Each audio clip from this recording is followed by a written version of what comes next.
I'm Emily from Phase, and I want to introduce you to the Circle of Control activity. The Circle of Control activity can be really useful when we're feeling anxious, when we're feeling overwhelmed, or when we're facing a lot of change. So this is what a Circle of Control looks like. It's really simple, and what's great about it is it's something that you can just draw out on a piece of paper whenever you need it. So we're going to start on the outside, thinking about the things that we don't have any control over. This could be things that you're worried about or things that are going on around you, as well as your own actions or behaviours. So this might be the news, or what teacher you have for maths, or something that's already happened and is now in the past.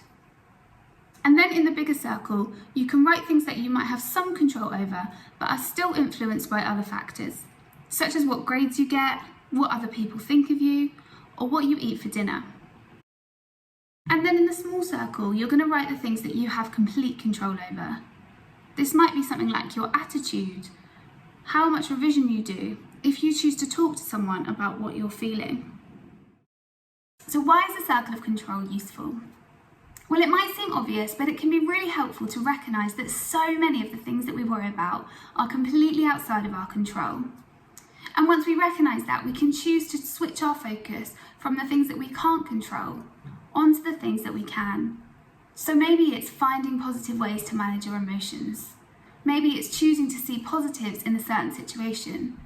Or maybe it's choosing to focus on our response and our own actions rather than somebody else's. So why is this useful for managing change?